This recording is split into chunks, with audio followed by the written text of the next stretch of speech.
Olá, amigos telespectadores. Shalom Aleichem, paz seja convosco.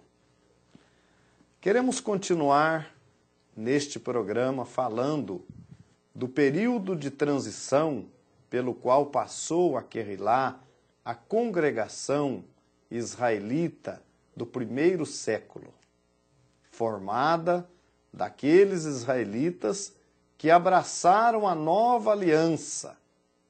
Nova aliança esta que o Eterno havia prometido pela boca do profeta Jeremias.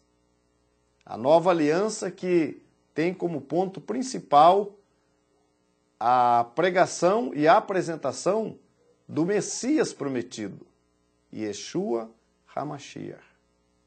Vamos dar sequência hoje falando sobre esta fase de apostasia e no que ou a que chegamos. Rocheza. Shalom Aleichem, amado telespectador, paz seja contigo. Temos visto em muitos lugares, em várias vertentes religiosas, de um certo modo, todo o mundo que se diz religioso, de alguma forma voltando-se para as questões relativas a Israel. Mas de onde vem todo esse ímpeto por se voltar para o povo judeu, para o conhecimento judaico, para a visão judaica das Escrituras? De onde vem todo esse desejo dos religiosos em buscarem nas fontes judaicas a resposta para as suas perguntas? Com certeza, esse desejo nasce do vácuo deixado na religião chamada cristã atual e que desde o quarto século tratou de abandonar a sua alma judaica, a sua interpretação judaica, a sua ligação com o povo de Israel. O que fez com que a teologia cristã se tornasse sem sustentação e acabando por se valer de dogmas que foram instituídos posteriormente para justificar a ausência da ideia judaica na fé dos que dizem seguir os ensinamentos de Jesus, de Yeshua, o nosso Messias. Mas isso teve que consequências e qual a origem desta apostasia, como já temos dito aqui, e como ela influencia o pensamento cristão atual e o que isso tem a ver com a sua vida especificamente. Vamos resumir aqui para o nosso telespectador que a congregação fundada ou estabelecida a partir de Yeshua, porque a congregação nada mais, nada menos é que uma continuidade do judaísmo daquela época, mas que abraçou e que aceitou a Yeshua como seu Mashiach. E a gente já tem explicado aqui várias vezes para vocês o porquê que houve um tão grande crescimento daquela congregação. Porque não houve mudanças, não é? Porque a congregação do primeiro século, fundada por Yeshua Jesus, na verdade, ela continuou judaica. Existe até um escritor, Périx judeu, que a gente falou dele no programa anterior, Mário Saban, né? Exatamente. Que ele fala que é esse antissemitismo que existe hoje, né? Porque é curioso, quando você fala que Yeshua, Jesus, era judeu, que a congregação era judia, isso é difícil das pessoas entenderem, porque são 1.700 anos, né, acreditando-se que numa congregação gentílica. Exatamente. Né? Convém a gente dizer também que essa apostasia, que foi predita por Shaul HaShaliar no livro de Fatos dos Apóstolos, ou Atos dos Apóstolos, no capítulo 20, a partir do versículo 28, ele fala que depois da morte dos apóstolos, iria entrar uma apostasia dentro da congregação.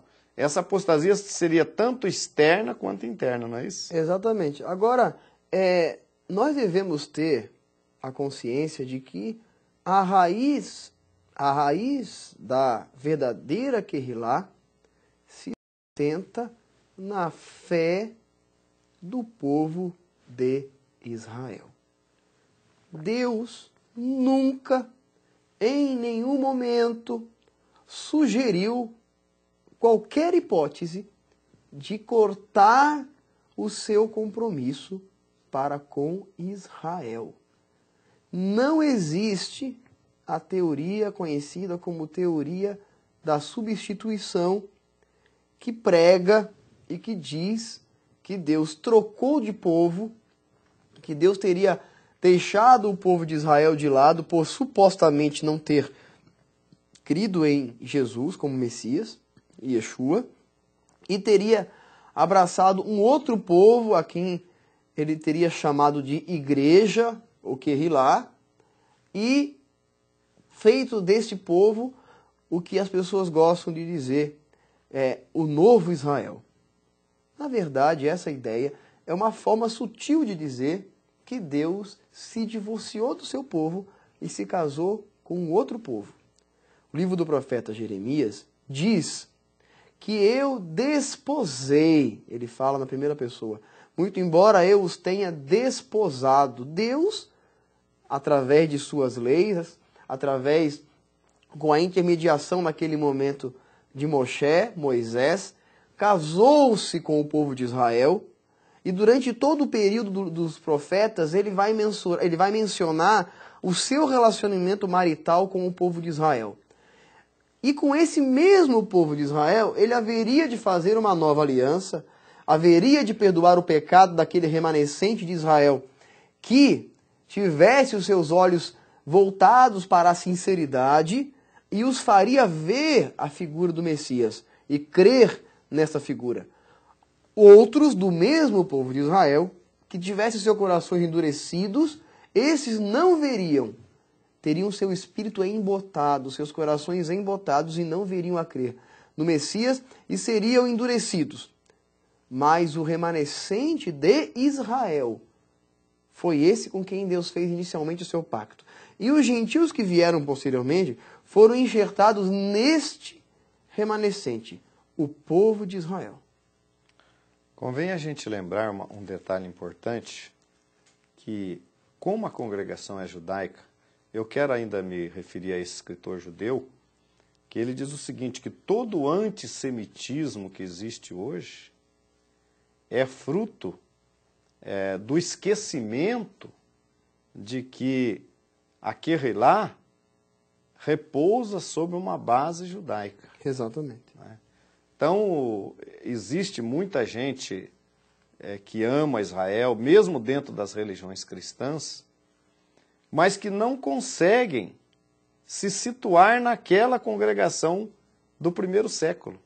Exato. Não conseguem se situar lá. Então, inclusive, alguns entraram em contato conosco, têm entrado em contato conosco, e questionado, por exemplo, a questão da Trindade, que é uma questão que a gente fala muito. E por que a gente fala muito? Porque a questão da Trindade, por exemplo, que foi uma doutrina estabelecida a partir do quarto século, a Trindade, por exemplo, o que acontece?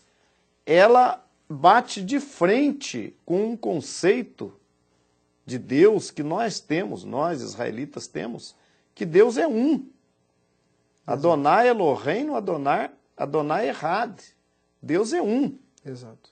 E a Trindade veio bater de frente com isso, com essa explicação de que o nosso Deus é um. Agora, um dos pontos mais importantes, uma das razões mais importantes que nós temos para não aceitar esse princípio, crido na maioria no mundo cristão de hoje, é porque ele foi estabelecido em pleno tempo de apostasia. Então, aquela apostasia que começou a se instalar a partir da morte dos apóstolos por agentes internos e externos, ela começou a se consolidar, a se materializar no quarto século, quando houve, então, uma aliança com Constantino.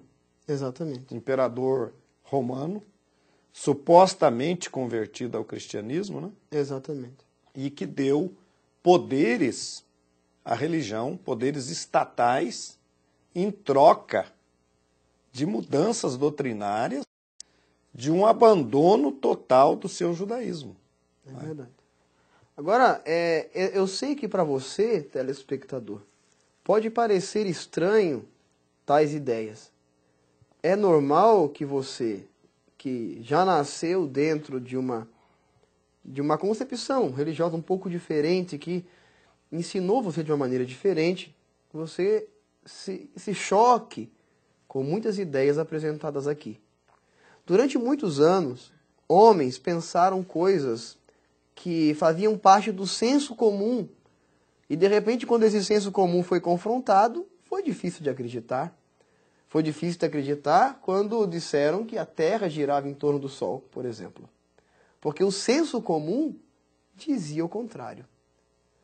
Para você, que está inserido dentro desse senso comum, pode parecer difícil encarar a verdade. Mas é a sua oportunidade de estudar conosco e de entender exatamente o que estamos tentando dizer para você. Agora, veja bem. Então, nós estamos dizendo que no quarto século, a apostasia se estabeleceu ali no fato da congregação adquirir poderes estatais, né? Passar a agir como governo, né? Mas, e ali, um dos primeiros feitos de Constantino, imperador pagão, e que hoje você encontra em qualquer livro, né, falando de Constantino, inclusive nesse filme recentemente lançado aí, o Código da Vinci, né? Exatamente. Fala de Constantino, do trabalho dele naquela época. Exato. Né? Então, em qualquer livro você vai encontrar a influência que teve esse imperador pagão dentro da religião cristã. E o princípio da Trindade, ele não foi só estabelecido ali no ano 325 da era cristã, já em plena apostasia. Esse princípio foi alvo de discussão por muitos séculos. Durante muitos outros concílios que vieram, a religião romana tratou de combater as oposições e consolidar esse ensinamento. Exatamente. Agora, veja bem, mas qual é o grande problema que tem eu defender ou eu crer num dogma desse? Bom, você sai do princípio da crença num único Deus. Você sai fora desse princípio. Segundo, você apoia um princípio que foi aprovado em plena apostasia. Basta dizer o seguinte, para mim, não precisa ter nenhum argumento teológico para dizer que esse dogma é pagão. Basta eu entender que ele foi criado em pleno período de apostasia, que ele não existia antes, que não existia esse pensamento antes. Na época da congregação primitiva não existia esse pensamento. Ele foi criado em plena apostasia e debatido em muitos concílios depois do quarto século. Então, para nós, esse ponto não importa. Se ele foi estabelecido dentro do período de apostasia. Exatamente. Né? E nós vamos falar daqui a pouco com vocês o perigo que tem, vamos falar também da continuidade da congregação, da Querrilá, a partir do quarto século. O que aconteceu com essa congregação? E vamos falar do perigo que tem sustentarmos ensinamentos estranhos ao das Sagradas Escrituras e ao do que pensavam os membros da congregação israelita do primeiro século. Continue conosco.